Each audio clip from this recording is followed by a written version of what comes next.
Well, the Minnesota Twins season keeps being put on life support, but the rest of the American League is keeping it alive. We'll talk about it on the Twinkie Town Tavern.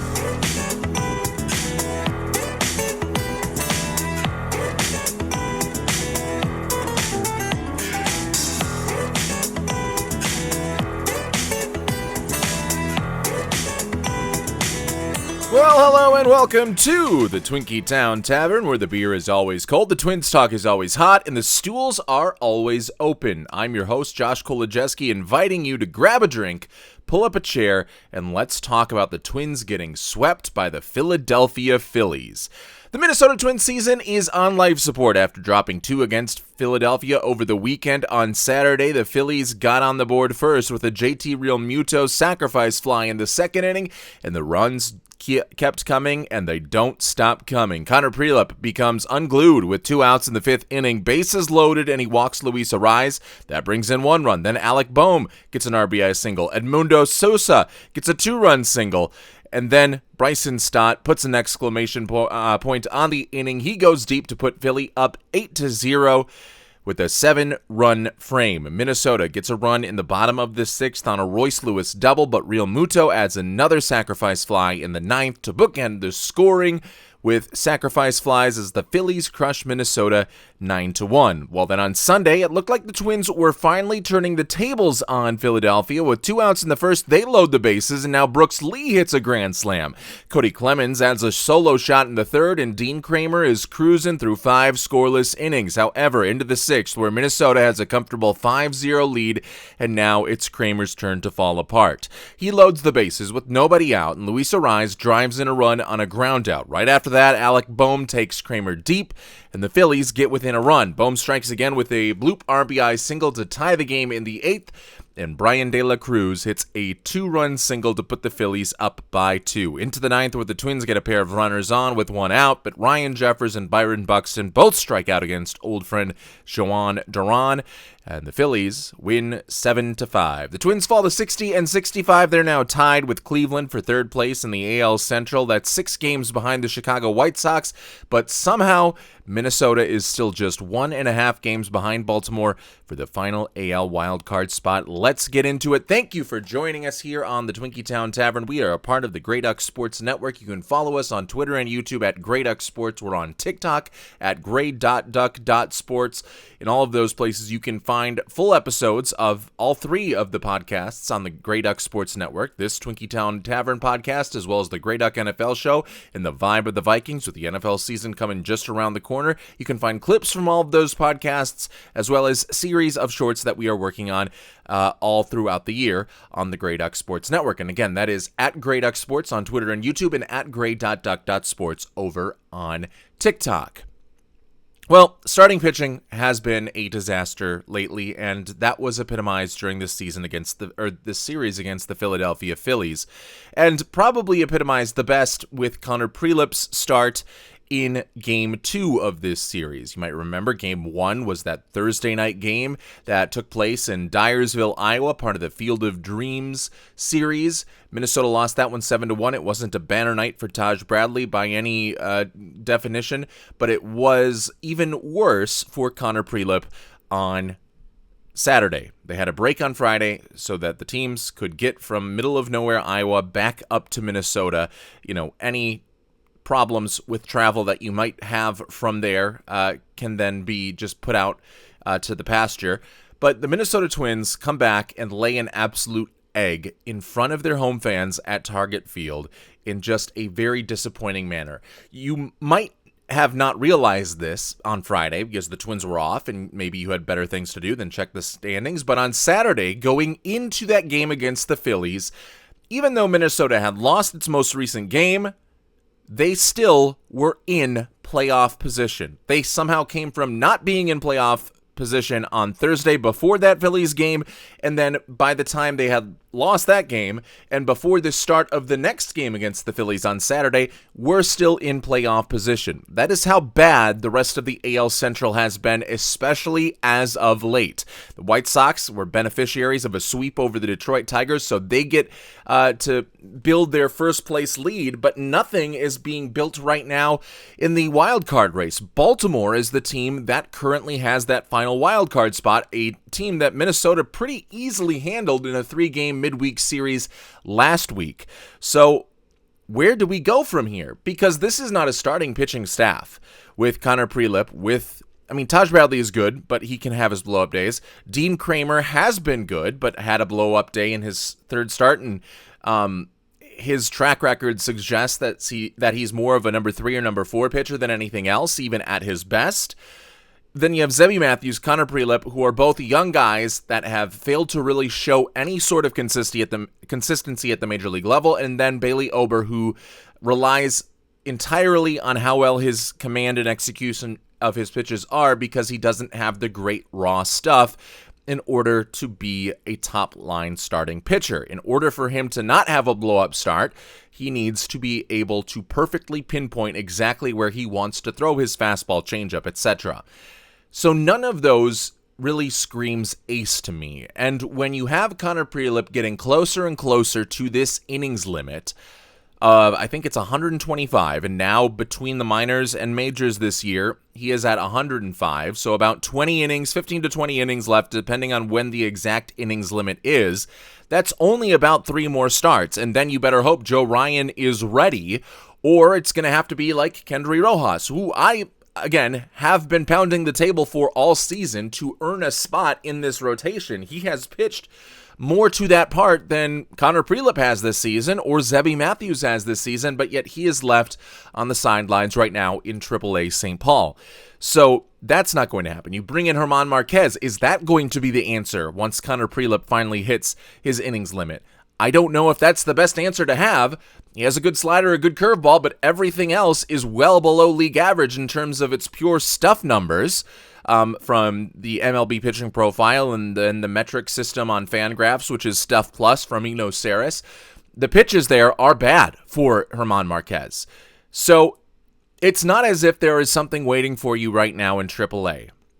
And this was supposed to be a strength of the Minnesota Twins rotation. And I don't want to just go, woe is me and woe is us, because injuries have plagued a rotation that we came into 2026 saying they had pretty good depth all the way around. But then Pablo Lopez, first day of spring training, gets injured. Now Joe Ryan is injured. Mick Abel got injured after 2 promising starts early on in the season and hasn't been back. And at the earliest, won't start throwing until the middle of September. So if that chance he is back anytime in the 2026 campaign, it would take a very fast atypically fast recovery period for Mick Abel to even be back to throwing before the month of September. So that's not going to happen. And then obviously with Mike Paredes, who was one of your backup options, and then now Connor Prelip, Zebby Matthews, who you would hope could bring you better stuff on the mound with what sort of stuff they've shown at the minor league level. They certainly have the ability to do that, but none of them have been able to control or command their pitches. So it's been a amalgamation of injuries, again, which seems to happen every single year for your Minnesota Twins, is injury after injury after injury in the starting rotation. And they thought they had fixed that by just filling it up with a rotation that could go 8 to 9 deep.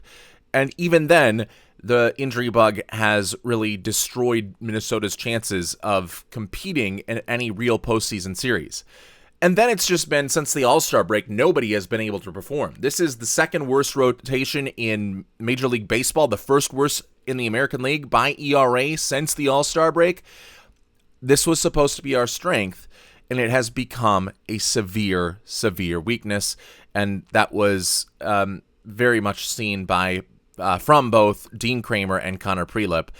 You can't give up a 7-run inning with all 7 of those runs coming with 2 outs. I know it's against a really good Philadelphia Phillies team, but you can't walk the bases loaded and then walk a guy with the bases loaded and still expect to be in the game. Part of that is on Connor Prelip, but a big part of that is also on Derek Shelton, and we'll get into some of his mismanagement because I think he shares a lot of blame on what I think we're not really writing right now as the final nail in the coffin of this 2026 Twins season, but that's mostly because the rest of the American League has been so bad and because there are still a lot of games against AL Central teams left to be played, so we can't quite yet make the claim that this season is definitively over for Minnesota. But in any case, Derek Shelton had his own role to play in this as well. When your guy just does not have it anymore, especially when he's a guy that has injury history and is on an innings limit and is walking guys with the bases loaded with 2 outs after walking 2 guys before that to get the bases loaded in the first place, you've got to remove him from the game. And this was a weird game that Minnesota lost 9-1 on Saturday, in which the Twins apparently had their A bullpen pitchers available because they used them when they were down 9-1 in the 9th inning. They used them when they were in a blowout. They used Jeff Hoffman. They used AJ Minter and Andrew Morris. Inexplicably so, but they did. So why weren't those guys able to be called in that inning where things absolutely blew up? I don't quite understand that. Connor Prelip, it was clear after he walked Luis Arraez with the bases loaded to put Philadelphia up 2-0, it was clear that he had nothing left in the tank, and he was left out there on the mound to be the sacrificial goat, and as expected, continues to give up hits, and eventually it culminates with a big 3-run home run that blows the game completely out of the water, puts Minnesota down 8-0, and it was because nobody thought to go out and take Connor Prelip out of that game. So yes, Connor Prelip should have been better, but also the manager and the pitching coach need to see the signs of fatigue, and they need to see that the execution just wasn't there at that point. And that is a pretty unforgivable sort of mistake to leave Connor Prelip in that game anytime after that Luis Arraez walk, and then the sin of leaving him in becomes exponentially greater after that with each passing at bat in which he's not able to get out of the inning. So that was the major malfunction in Saturday's game, was that big, bad, what was it, the 6th inning, or the 5th inning, where Connor Prelip just unraveled and got no help until it was far too late.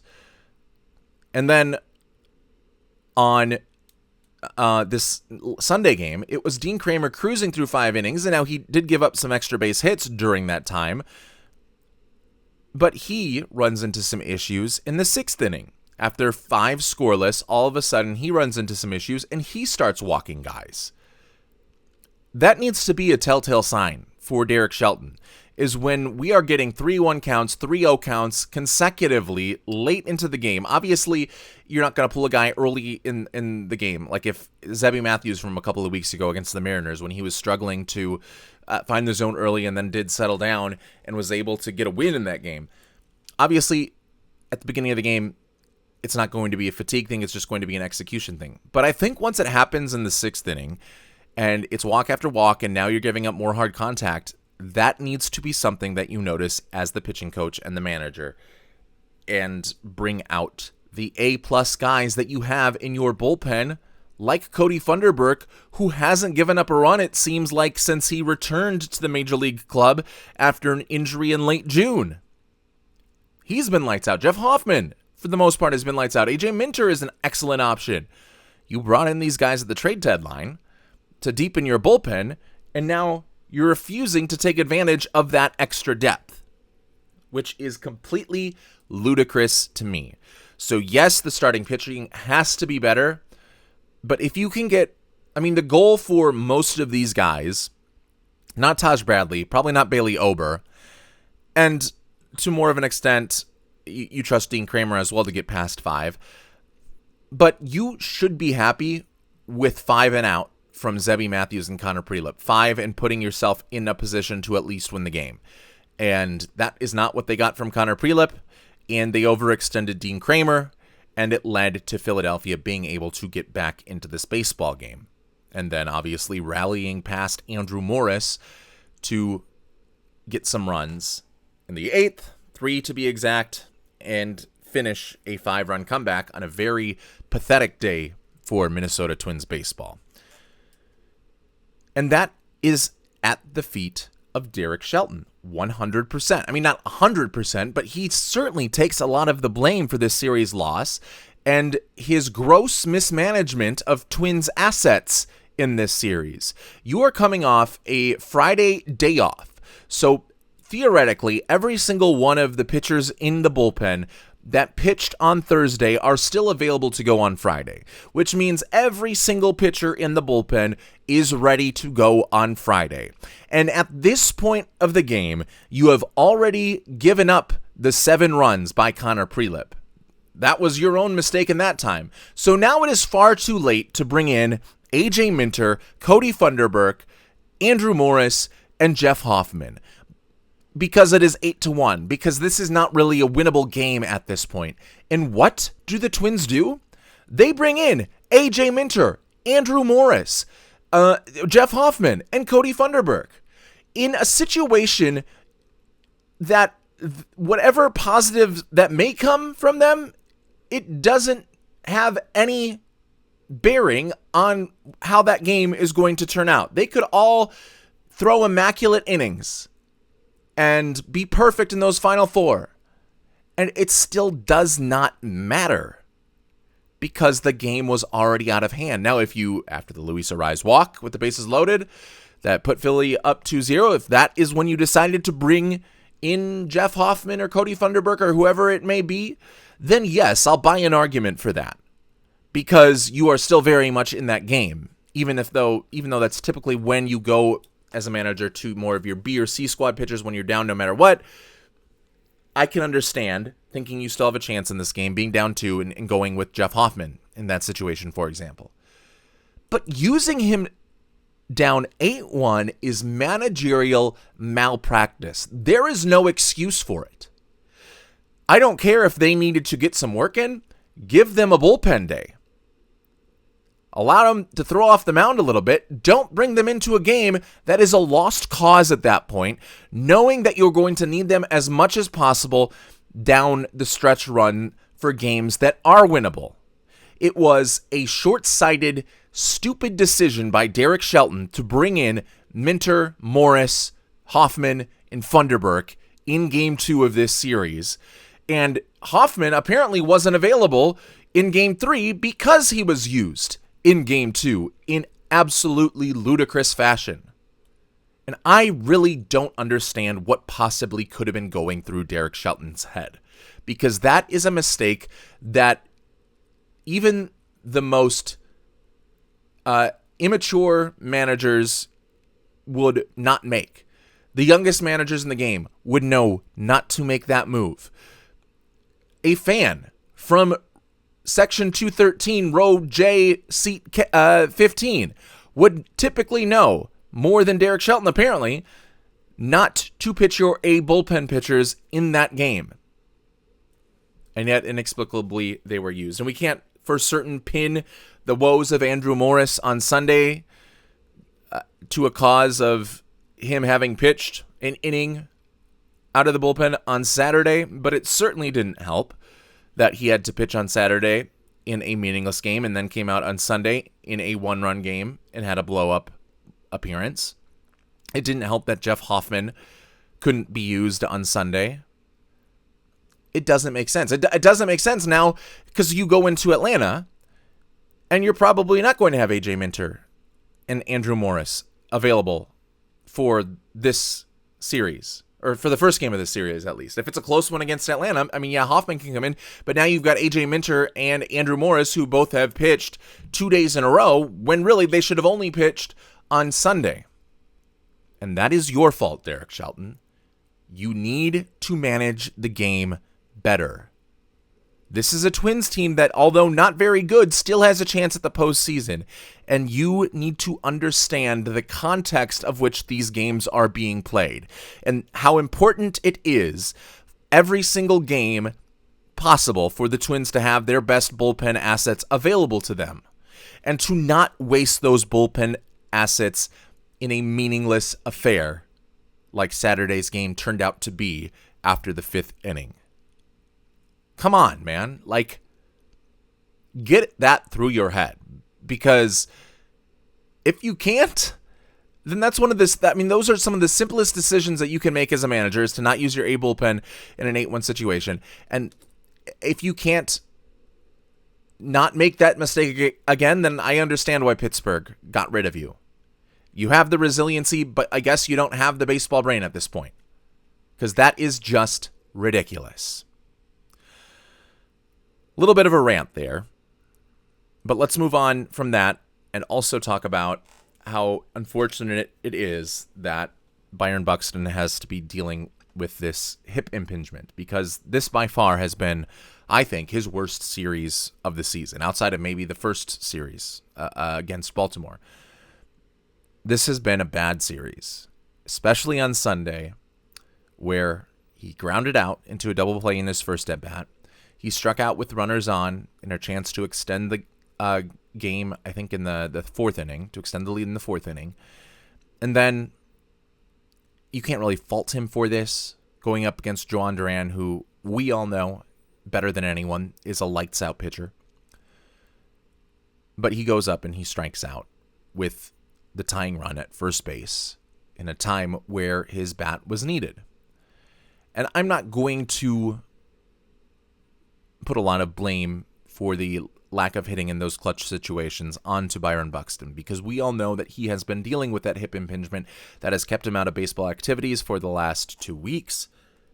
So just having his presence, at least in the field, is a positive, not having to rely on Luke Keeschel or Cody Clemens in center field. But at the plate, it was just a disappointing performance. And if this Twins team wants to make a run at the playoffs, especially with that big run of 4 straight series at the end of August and the beginning of September, that goes White Sox, Tigers, White Sox, Tigers, he needs to be able to hit in those clutch situations. And again, I'm not going to fault him if he can't, because we've said it all season that a hip impingement injury is not going to fully recover during the course of the season. If you are going to play through it, it is going to be something that bothers him all the way throughout. But I think our playoff chances become a lot slimmer if he is not able to work through that, or to fight through that and come up with big hits in big situations. And it is just disappointing that another seemingly great Byron Buxton season through the first half has been marred by injury yet again in the second half. And hopefully, again, he's able to fight through it and get back to being the top of the class center fielder that we've seen from Byron Buxton all year. But if not, this team is in serious trouble. And the only way it can really be saved is by a Herculean effort from Byron Buxton. And it will be a Herculean effort. It won't be easy. It'll be much more difficult than hitting in the clutch without an injury. But that is what Minnesota needs in order to keep this somewhat miraculous sort of season going past the end of September. So we'll see if that is something that is able to happen. If not, I don't think I like our chances particularly well. And then another thing from this game is on Sunday, Austin Martin comes into the game, into left field, and he injures his foot. I don't know exactly what it was that Buxton injured, but he suffers an injury, and it really forces now Ryan Kreidler to go to second, Cody Clemens to go to left, and now the outfield depth is a little bit more shallow. But could this be a blessing in disguise? And I don't like using that term when it comes to an injury, so another way to say a blessing in disguise that I can't think of off the top of my head right now would be ideal. But does that allow you to bring up Walker Jenkins now and give him a lot of playing time? And perhaps he can take some of that Herculean effort off of Byron Buxton and shoulder the load a little bit. Now, again, that's not necessarily something you are going to be super excited to ask your top rookie prospect to do as soon as he gets to the big leagues. You'd like to protect him a little bit more or get him some comfort coming into the lineup. But that just, frankly, is not the situation that the Minnesota Twins are in. And if he comes up, he is going to be relied upon heavily, and his bat needs to make an impact right away. But what are we waiting for with Walker Jenkins? We have one of the top prospects in all of baseball, top 10 probably at this point, who is absolutely killing pitching at AAA. He is at the highest minor league level that we have, and he is not having any trouble with the pitching at that level whatsoever.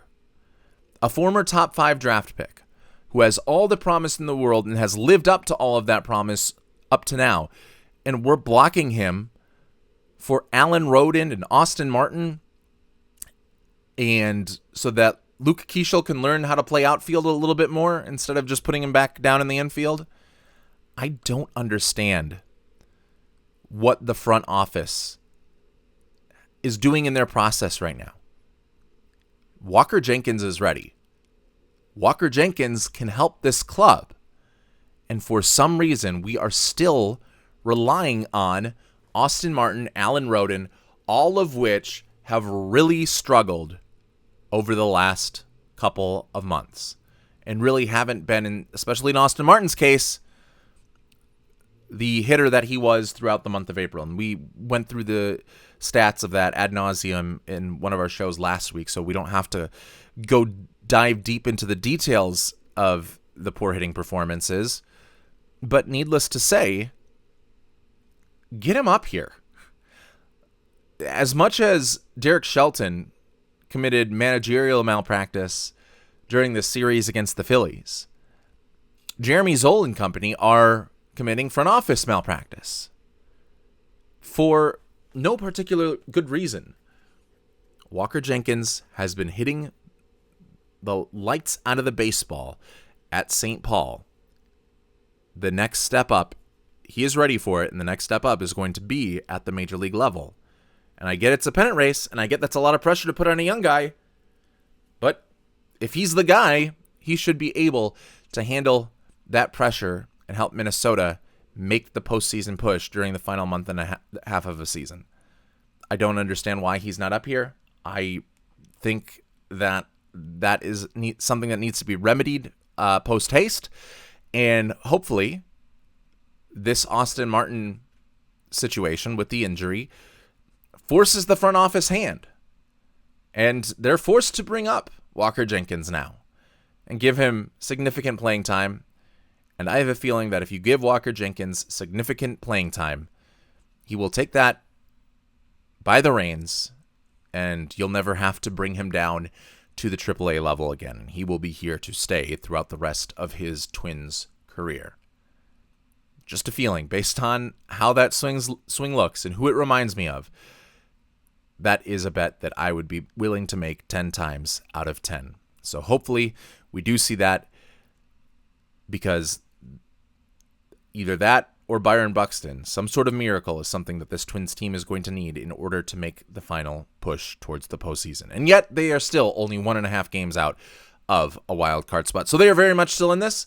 And perhaps we're a little bit too doom and gloom, but that is how this past series felt against Philadelphia, is a lot of doom and gloom. Even if we come out of that doom and gloom, still not too worse off for wear heading into this week. But we do have a difficult series coming up against the Atlanta Braves. That is going to start right away at home tomorrow. 6:40 p.m. is going to be the first pitch for that one. Bailey Ober goes for the Minnesota Twins. He's 7-4 with a 4.64 ERA and 67 strikeouts. Meanwhile, it will be old friend Martin Perez going for the Atlanta Braves. He is 8-6 with a 2.96 ERA and 80 strikeouts this season. He has been really good as he gets later and later into his career, has Martin Perez. He had a good run with Texas, now has made himself into a nice starting pitcher over at Atlanta. He is like a fine wine. He ages incredibly. Again, and first pitch for that game is at 6:40 p.m.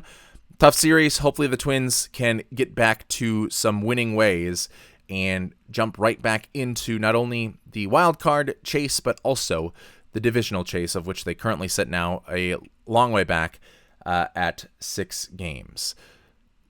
That game, first pitch, 6:40 p.m. Central Time tonight.